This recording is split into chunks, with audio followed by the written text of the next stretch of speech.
Hello and welcome to Viewpoint. I'm Oleh. Joining me now to discuss the Brussels terror attacks is Director for Department of Bilateral Relations of Maidan for Foreign Affairs NGO, Mr. Oleh Belokolos. Mr. Belokolos, welcome to Viewpoint. Thank you for inviting me. So, Mr. Belokolos, these horrific attacks which took place in Brussels, what is your take on that? What is happening in Europe? Probably I would like to start by offering on my behalf, and I'm sure on behalf of many Ukrainians, our condolences to the relatives and loved ones of the victims, and also would like to offer our wishes, sincere wishes of quick recovery to the wounded. And of course, it's a clear message from so-called Islamic State to the Europe that they still would like to combat European values, European civilization, Christian civilization. So another message of hatred, another message of violence. Mr. Belokolos, the timing of these attacks is very interesting. It's very unexpectedly coincided with the day when the verdict in the Savchenko case was delivered by the Russian court. Do you think this coincidence is accidental? Probably yes. I don't think that it's a coincidence. It's somehow well before organized. I probably would agree with the experts who said that it's not a very sophisticated attack. However, at the same time, it's obvious that it was well prepared, enough well prepared, and it was accelerated probably by recent Belgian actions by law enforcement against terrorists in Brussels.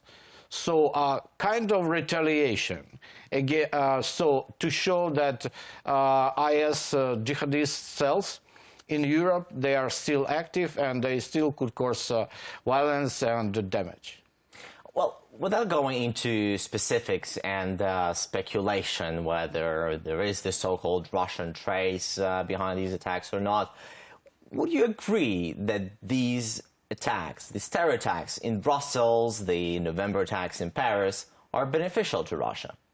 Yeah, it's clear, and it's beneficial to the Russian Federation, and probably many Europeans are shocked by yesterday comments of Zhyrynovskiy, and MP, one of the MPs, who said that this is clear beneficial to the Russian.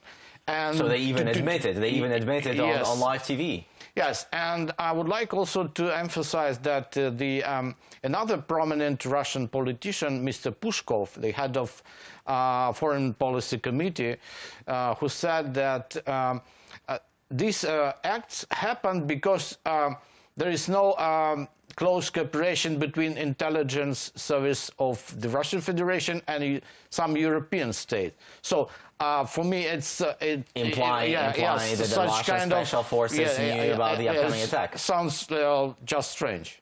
Understood. But well, you said that these attacks are beneficial. Can you explain in more detail how so?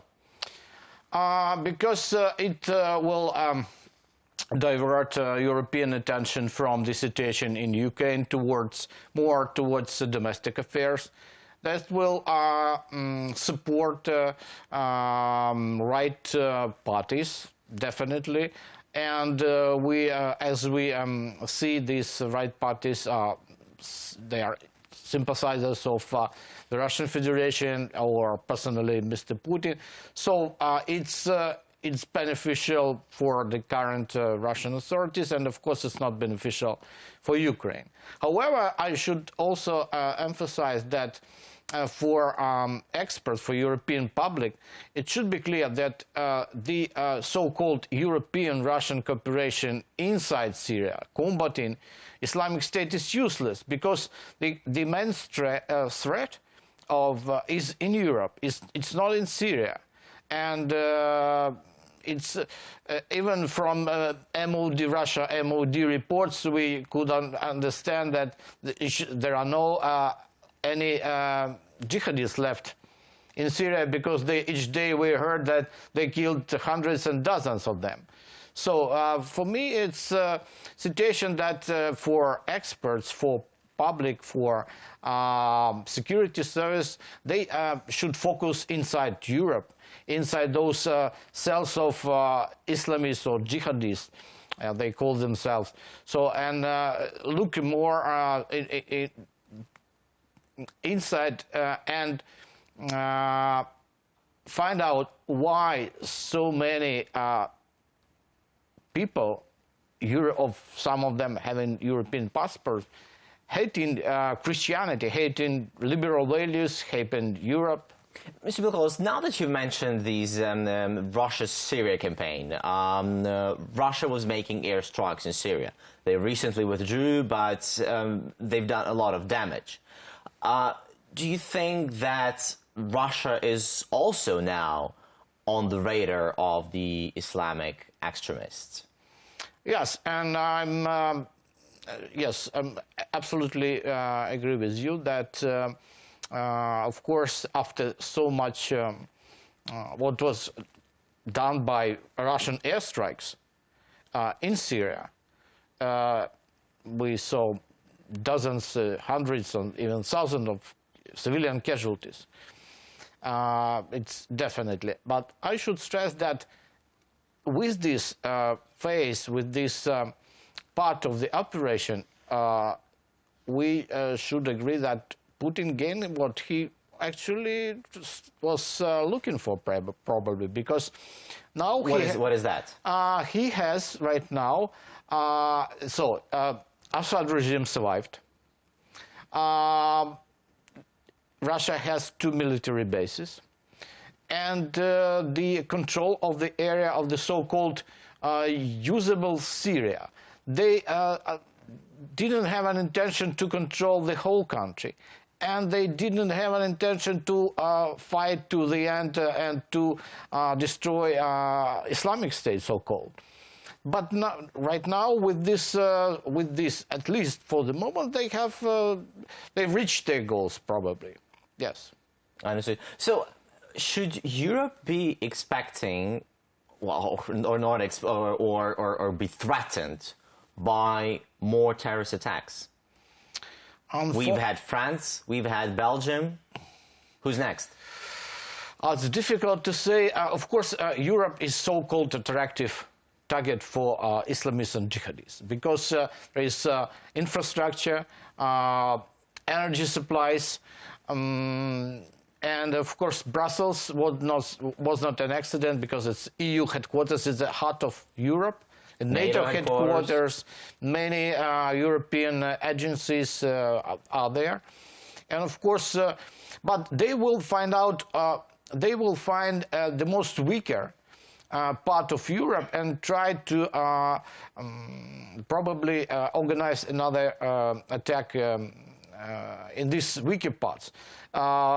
It's not strange that in Mr. Cameron just commented about strengthening security in the UK, because they suspect that there are some sympathizers inside the UK. France should be also more vigilant, and maybe Italy. We know that we heard that some attempts of terrorist attempts in Germany. So especially those countries, Western countries, who are involved in somehow in a combat against global terror should be vigilant and should be mobilized. Yeah, some very terrible and horrific events happening there in Europe. Mr. Belokolos, many thanks for finding the time to come and talk to us. We were discussing the Brussels terror attacks with the Director of Department for Bilateral Relations of Maidan for Foreign Affairs NGO, Mr. Oleh Belokolos. I'm Brussel. Thank you for watching Viewpoint.